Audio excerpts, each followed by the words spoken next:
Hi everyone, for those of you who do not know, my name is Nat and we deliver these every single week. Today we are predominantly focusing on Tourette's Syndrome, which co-occurs with a lot of the neurodivergent profiles that we talk about all the time.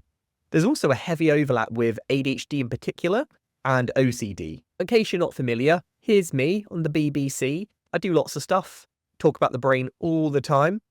It should be noticed, I don't have Tourette's, but I do have OCD, which is on the same kind of continuum. I'll be talking mostly from professional experience as well as research today. However, if any of you have any personal insights, please do share. That's the best part about these sessions. They are collaborative. I did a TED talk, so do give it a little like. Exceptional Tourette Syndrome. With this session, I am focusing on a lot of celebrities. This isn't to say everyday people do not have Tourette's and cannot be exceptional. It's just easier to find information on people who are well known. It should be stated that not all the people, when you do a quick Google, actually are. The internet loves to pass on lies. I've done everything in my power to make sure that the people I have selected have self-diagnosed, or if they haven't, I'm going to state where they are. I'm not going to talk about Lewis Capaldi today because he's probably one of the more well-known figures who has Tourette's. He had a whole documentary, I believe, on Netflix that was actually really good, and it showed how he lived with Tourette's. Unlike the other neurodivergent conditions, which some people will say, oh, there's a superpower or there's strengths, Tourette's, I think, is a mixed bag. With a lot of neurodivergence that are lifelong, a lot of people with Tourette's have stated that their traits or characteristics have diminished or leveled out through time. Some people will use, I had Tourette's in the past tense. Realistically, they probably still have it, but it just may not affect them in the same way. We're going to mostly use celebrities and look at how they've been using their profiles to spread awareness. Some of them go quite outwardly and say, hey, I want to raise awareness. Others just do it on the mild. Just another little hint, apparently Seth Rogen also has mild Tourette's and he had done a lot of twitching. I didn't do a whole section on him because he started going on in all his interviews. He basically talks a lot about cannabis and how it helps with Tourette's. I can't say if it does or not, right? That's not my job, but that's why I wanted to mention him. But without getting myself in any trouble, I didn't want to go into too much detail. Some quick terms that we should all be aware of. TS, Tourette Syndrome, is just a neurological disorder with tics. You can have tics and not have Tourette's. Tics is more of an action, where Tourette's is a syndrome. Predominantly affects people's memory, which a lot of people never realise. Honestly, memory is one of the glue of all the other neurodivergences that hold them all together. Organisational skills, time management. Essentially, it's when the brain is processing and it can get locked and it needs to find a tic in order to relieve that tension. Some people say Tourette's is just an inconvenience, but for some people it can be quite painful. Other people say you can control it. You can control it, but if you are controlling Tourette's, that means you aren't able to do other things. A lot of people state, if you put a gun to my head and told me not to do it, maybe, just maybe I could, but then if you asked me follow-up questions or asked me to do a task, I can't do everything because it takes a lot of mental processing. That being said, there are times where if you're stressed, if you're under a lot of anxiety, there is going to be no threshold whatsoever. We're going to be looking at advocacy, that essentially is spreading the good word and fighting the good fight. Representation, making sure that people see Tourette's in a more three-dimensional perspective in the media, rather than just swearing, which is super rare. We're going to be looking at resilience, how people have overcome Tourette's and have allowed them to be a success, and a little bit more awareness and education. A quick overview, we're going to have a better understanding about what TS is. We're going to recognise the strengths, very much strength focused today. I know there's challenges, but we're going to focus on the benefits today. We're going to look at how it has been influential in certain figures. Look at a bit of media and a bit of history. Just some names that you may be familiar with. Lewis Capaldi, very well known with Tourette's.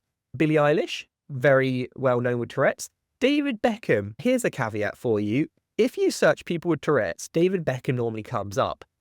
I'm not so sure he does have Tourette's, and you can't find any overly direct quotes. He does, however, have OCD. It's not the same thing. They are individual conditions. While he very well may have some qualities or traits. I can't find any evidence that he has what we know to be Tourette's. We got Howard Hughes and Mozart. Again, with these last ones, I don't know. It's fun to retrospectively diagnose people based on what we know about them, but truth is, we will never ever know. Mozart, it sounds like he had Tourette's, but realistically, we do not know. We will never know. My first question to all of you is, how does media representation affect perceptions of exceptional individuals with Tourette syndrome? Essentially, how does things like the TV and the internet change how we see people with Tourette's? If you knew someone had Tourette's, would you suddenly have a different perspective on them? Would it be positive? Would it be negative? A quick highlight is Carrie Ann Inaba, who I believe is American because I don't know her, but she's a judge who likely has Tourette syndrome. I say likely because it's self-diagnosed with her, but still quite an interesting case study. It is very exaggerated and narrow. Yep, people confine it into a one-dimensional thing. Do you swear all the time? Tourette's. Do you wash your hands all the time? OCD. A lot of people we're going to see today actually state they have mild traits of it. It's very rare to have the more extreme cases. I think many people assume that it is entertaining. Yeah, you get a cheap laugh out of it, but what people don't realise is a lot of time it's a coping mechanism in order to deal with the awkwardness. It can make general public more aware of Tourette's. Yes, it can have positives. Really depends on the portrayal. I'd say 90% are probably negative, but there are some positive ones out there. Doesn't often show the dark side of it. Yeah, a lot of people can struggle quite heavily with poor mental health as a result. TikTok is bad for this. It makes TS look funny. Yeah, I will say TikTok has, on one hand, spread awareness, but on the other hand, has made it a bit of a joke. Mostly with negative connotations, only typical presentations. We all know about co-occurrence, how if you have one thing, you probably have another, but we only show one side of it. My mistake, I think I misread the question when I wrote the media representation can raise awareness. Well, don't worry, I think it can, but awareness doesn't always have to be positive or necessarily factual. Heavily male-weighted, much like many neurodiversities. Yep, absolutely correct. Do people often get officially misdiagnosed as Tourette's or OCD instead of the correct one? I would say they're quite distinct.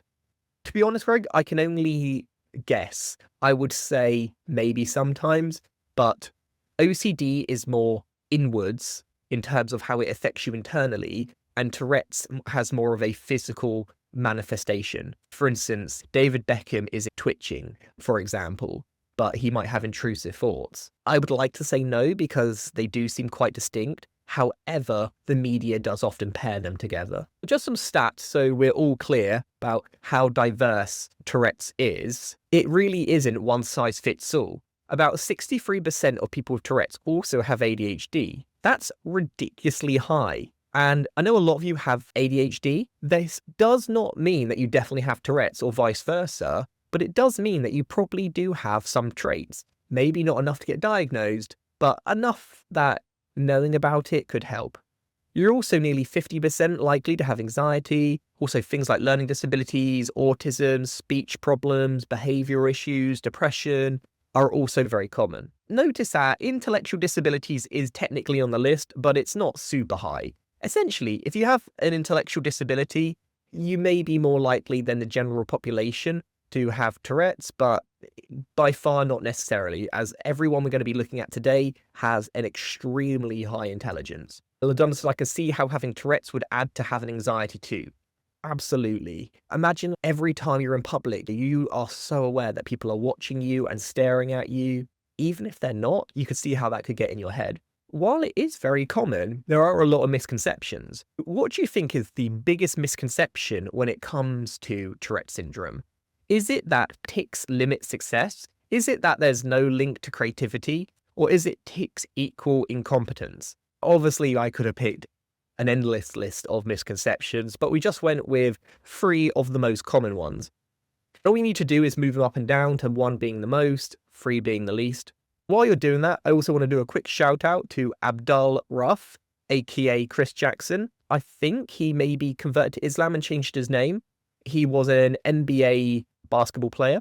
Interestingly, he had tics when he wasn't on the court, but when he was on the court, suddenly he had no tics.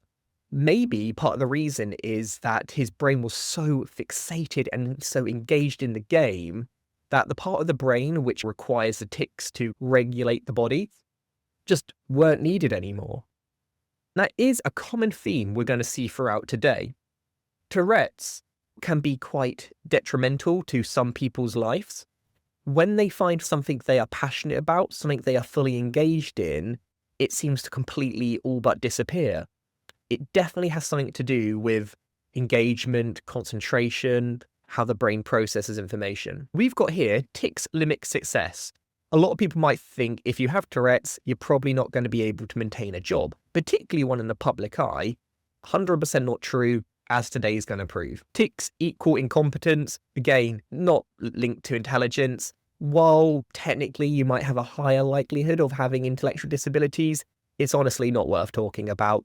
The vast majority of people are going to be just as good, if not better. And I say maybe better because you have a level of resilience which they just can't teach you in school. The last one is no link to creativity. While it might seem a little bit random at first, there is a link. It has been proven that those with Tourette's are more likely to be in creative sectors. It's interesting. Is it just correlation or causation? But apparently there is research to back that up, that there is a link. Some talents which are often contributed to those with Tourette's is resilience. Again, resilience just means it doesn't matter how hard you get hit, it's about how hard you can get hit and keep moving forward. It's about never giving up. It also gives you a boost of creativity. We're not talking about finger painting here, we're just finding alternative ways to solve problems, aka cognitive diversity. Success is common. That seems quite an easy statement, but you will see a lot of people who are successful also have Tourette's. And I guess creativity and success and the industry all kind of floats together. Determination is similar to resilience, but more about the motivation to keep moving forward, like the push, and also different strengths. Oh, Emma says, I used to work with a girl who had Tourette's about 20 years ago. She kept it quiet, but her tics were fairly mild. Doesn't hold her back in any way.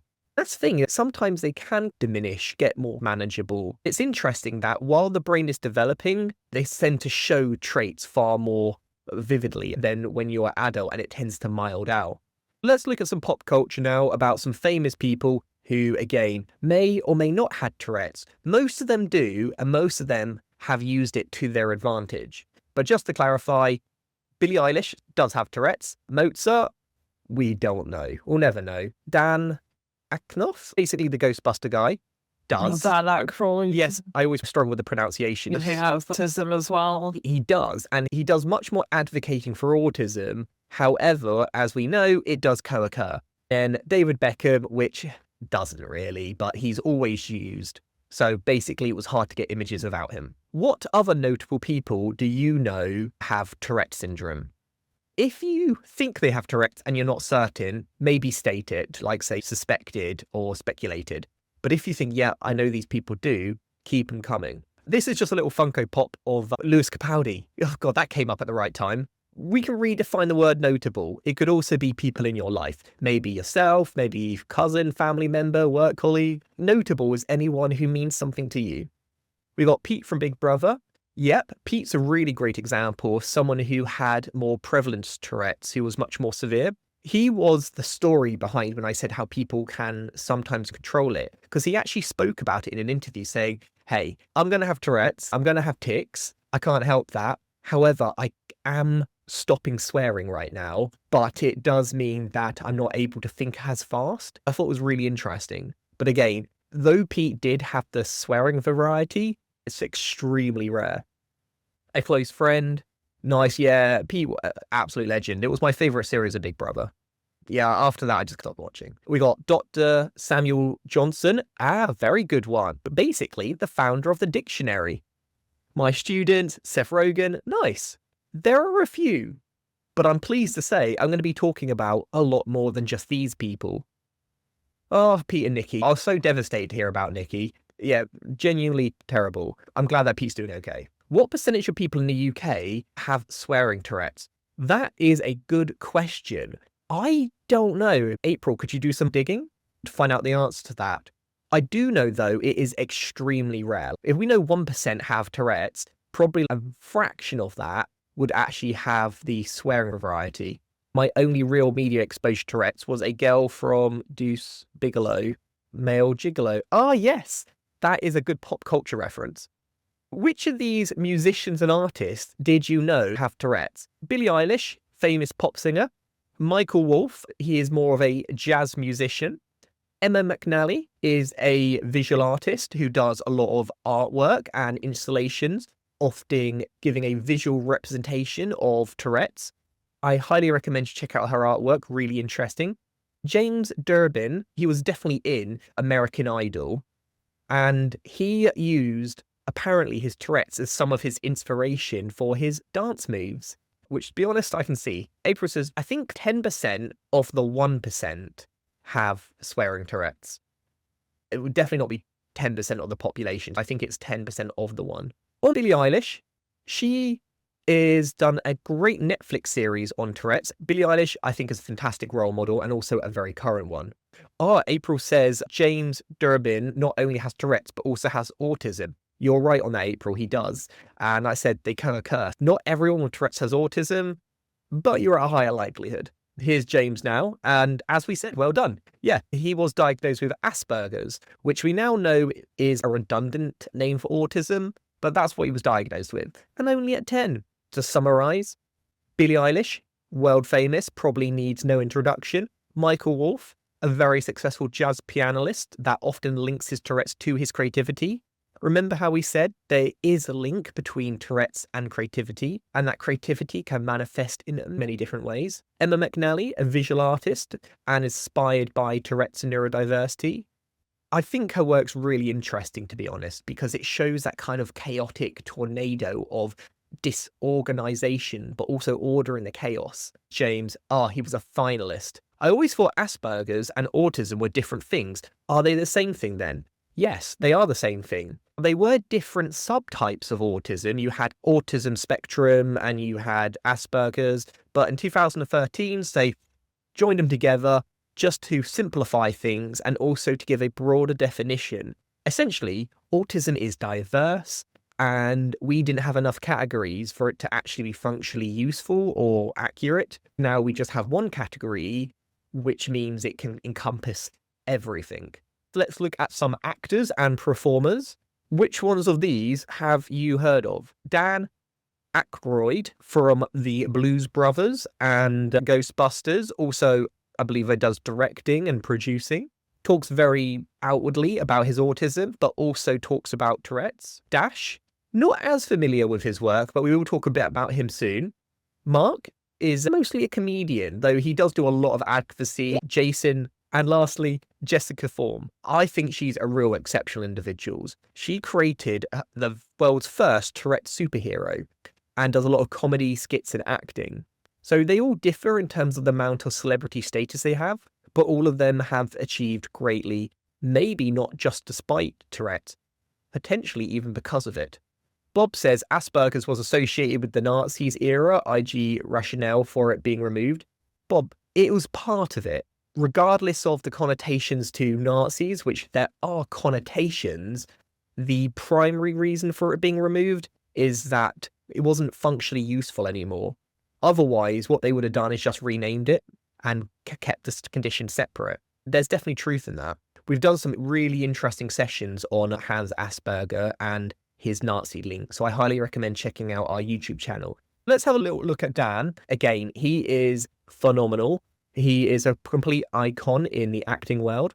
Apparently, he was diagnosed at the age of 12, but by 14, he had also managed his outbursts thanks to therapeutic interventions. So as you can see, while Tourette's does typically present itself quite early on, people do tend to find coping mechanisms. However, it will say that he had help, and people who have help early on do find ways to manage it. Those who do not, typically do not. Emma says Asperger's was basically autism. Yeah, that's essentially it. There was hierarchies. You had good autism and bad autism. That's also another reason why it wasn't great. Dan's symptoms mostly include facial and vocal tics, and like many others as well, they subsided with age. Oh, we talked a bit about Dash.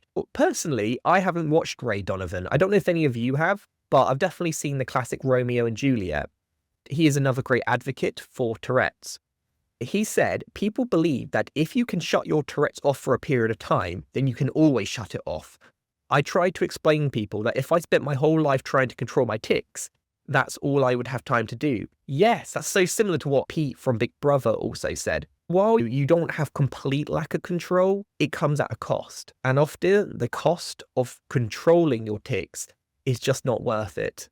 Diagnosed at 6, and he says acting has helped manage his tics. We've seen a lot of musicians, a lot of actors. Essentially, most people have used their art form as a kind of personal therapy. I see that as, let's say you have 3 hands and you're juggling with 2. One hand is be bored and it might go off in another direction. But when all your hands are juggling the ball at the same time, it means there isn't any kind of cognitive redundance. Your brain just simply doesn't have the bandwidth to do Tourette's. I know we don't have 3 arms, but that's the mental image that I think of why some people are able to manage their traits when preoccupied in an area which requires a lot of concentration. Oh yeah, Jessa says some films that Dash did was Junction, Armour, Wildflower, All Roads to Perella. Thanks for that.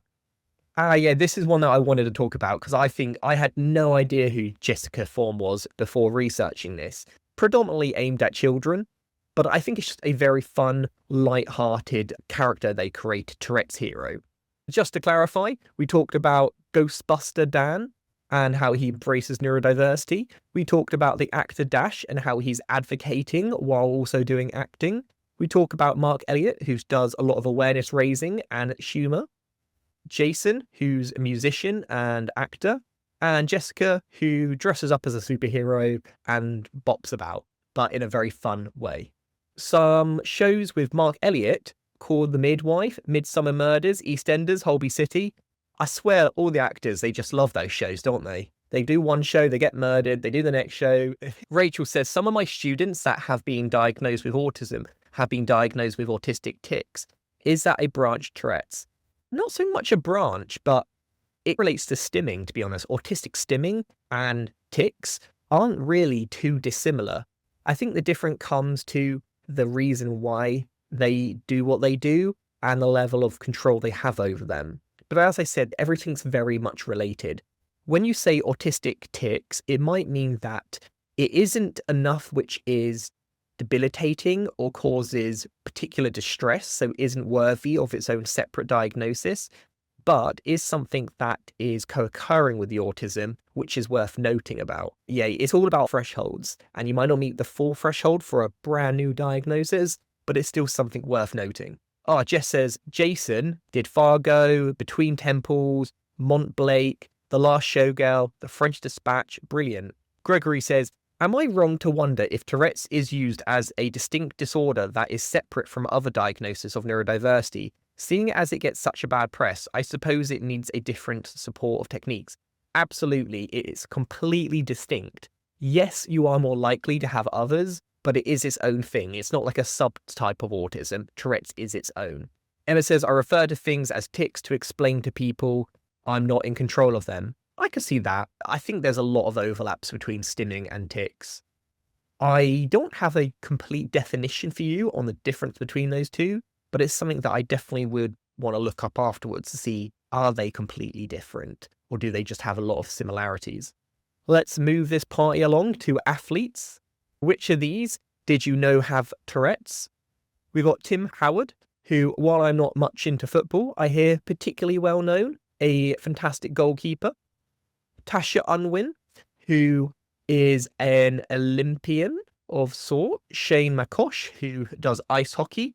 Yerusha Mardini, who is a really fascinating Olympic swimmer who has a very interesting past. Steve Wallace, who does NASCAR racing.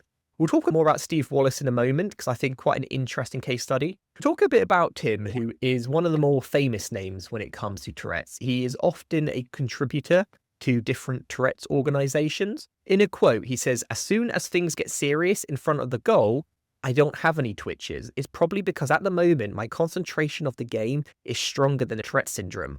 Once again, we're seeing the same patterns through all these individuals.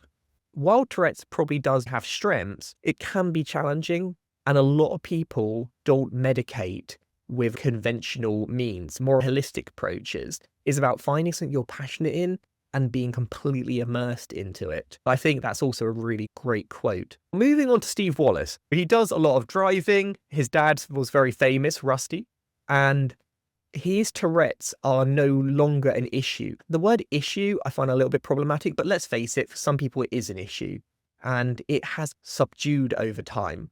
He used to do a lot of involuntary blinking. You can imagine why that may not be great when racing.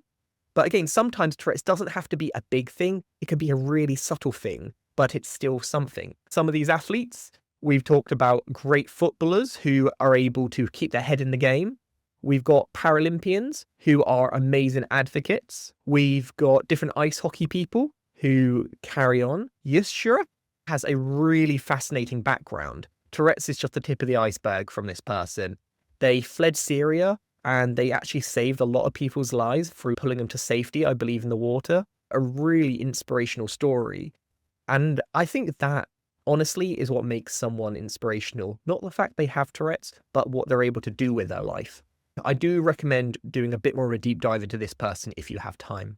Have you heard of any of these writers or historical figures?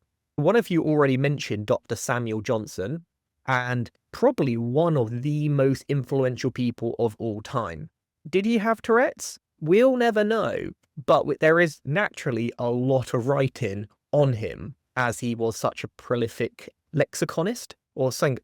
He worked with letters. There's also Pete Flume, who is a lot younger than Sam Johnson, but has non-verbal learning disorders as well as Tourette's. He has been very successful, even getting a PhD and writing numerous books. Very different people, but equally as interesting to each other. There was a whole book written on Samuel Johnson, the guy who did the dictionary. I have paraphrased this because it was a bit wordy, but see if you think this sounds like Tourette's. Remember, this was a long time ago, so we'll never know. But it says, while talking/thinking, he often tilted his head, shook it, moved his body back and forth, rubbed his left knee. He made sounds like half whistles, clucking, saying "too, too, too." After a heated argument, he would blow out his breath like a whale. That definitely sounds like Tourette's. And you'll notice that it says after a heated argument, emotions can play a big part in how prominent people's tics are. This is why being in a calm, safe environment, being in your safe space can be really helpful. Sometimes a safe space could be on a football field, could be in a music studio, whatever it is to you. Definitely someone who is worth noting. But as I said, it is speculated just because 18th century, but a good case study because there's so much data and information on his mannerisms. Some of the books she's wrote is A Family's Quest for Rhythm, when it looks at the comorbidity between Tourette's, ADD, OCD, challenging behavior, and how families can manage. So if you are a parent and you are looking for guidance, I would recommend Kathy's books. Let's talk about people who might have traits of Tourette's. This could be celebrities or it could just be someone you know, but have you seen things that are not diagnosed but maybe relate? It's worth thinking because I'm not trying to get people diagnosed here, but I do think looking out for some of the traits that relate to certain conditions, you may still be able to support people. Some of the traits that maybe you've seen in people you've watched on TV, maybe people in your family, could be involuntary movements. Again, overlaps with autism quite heavily. You've got uncontrolled sounds. It could be any sorts of sounds. Involuntary swearing is incredibly rare. Just because your auntie swears like a sailor doesn't mean she has Tourette's. Repeating other words, which is called echolalia. That is very common in autism. Repeating your own words. Sorry. Maybe I'm just part of the problem. Tics that change over time. Sometimes they can evolve. Urgent before tics. Difficulty focusing, struggling. All right, what we got? Urgent tics, voluntary movements, jumping up, pacing. There are so many different traits. Ludwig van Beethoven, while we will never know if he actually had Tourette's or not, he did display a lot of repetitive movements and tics. Just because he wasn't diagnosed doesn't mean we shouldn't give him support, or does it mean that we could give him support and help We don't need to put a name to it necessarily. All would be great answers if he was still alive. Which of these characters inspired by real-life observations of Tourette syndrome? There is so much in the media about Tourette's, like different representations. However, most of them are completely fabricated and often are made by people who do not have Tourette's. This negative image we have of Tourette's is not surprising. The correct answer is Motherless, Brooklyn's basically Edward Norton. While that's not based on necessarily a real person, it is based on lots of observations of multiple people that were all collated into one person. All these other representations were not based on real people. You can see how this negative stigma keeps going. While I had no idea who this person is, by the way, apparently they're a social media influencer. Lele Pons has done a series on Tourette's, which might be more relevant to younger people. I do think it's good to have that mixture. If we're just talking about Beethoven all day, it's probably going to turn off a lot of younger people. So it's good to have some more contemporary references. We mentioned a bit about Pete from Big Brother. Again, great example. He has obviously done his own book around it. There's other documentaries like I Have Tourette's, but Tourette's Doesn't Have Me, which is a bit old now, but has won many awards and shows how children have Tourette's and how it can vary so dramatically. I found this a great documentary as it shows how diverse a condition really is. John's Not Mad is a really interesting case study. It talks about John Davison's and you get to follow him throughout his life. You see him as a child in 2002, in 2009. They're even making a biopic. And you can see how it has presented differently throughout his life, but it has never truly gone away. It's just morphed and changed. Literature. There is many books about Tourette's, but just like film and TV, a lot of them aren't actually based on real people. Do you know any of these books which talk about Tourette's, but are actually based on facts? We got quite a lot here. Marvel and Brooklyn. Again, it was based off of real Tourette's, but not a singular person.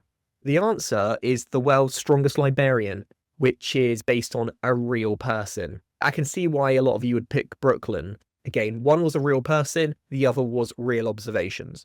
Summary, just so we are all on the same plan, Tourette's is a neurological condition that has tics, but is often linked with ADHD and OCD. A lot of you who have ADHD may very well have qualities of Tourette's. It doesn't mean you now need to go get yourself diagnosed, but it's something to be aware of that they do go hand in hand. There are many strengths to having Tourette's, such as creativity, resilience, and problem solving. These aren't just buzzwords. Today we've shown that. There's many reasons which you could see Tourette's as an advantage. I'm reading a book at the moment called The Neurodiversity Edge, and I'm actually going to meet the author of the book, Maureen Dunn, after this. I know I'm going to go all the way to London to meet for 5 minutes, but they're a really great author and I'm looking forward to meeting them. And they talk a lot about the evolutionary advantage of neurodivergence in the world and how this is something which without it would be pretty screwed. A really cool perspective. If you thought, this is amazing, but I want the tip of the iceberg, we've got many different resources that you can check out. If you do have Tourette's and you want support in the workplace and you're in the UK, go to our website. That's what we do when we're not doing these webinars. You can check out all our other YouTube videos by going to Exceptional Individuals on the YouTube search bar. Here's my TED Talk again, which I like ramming down people's throats. Do click on it. Do give it a like and a share if you're able to. Here's our contact details. Hope you all enjoy that today. Got some gems out of it. Feel a bit more inspired. Hopefully I'll catch you next week. Thanks everyone for having you. Great seeing you all today.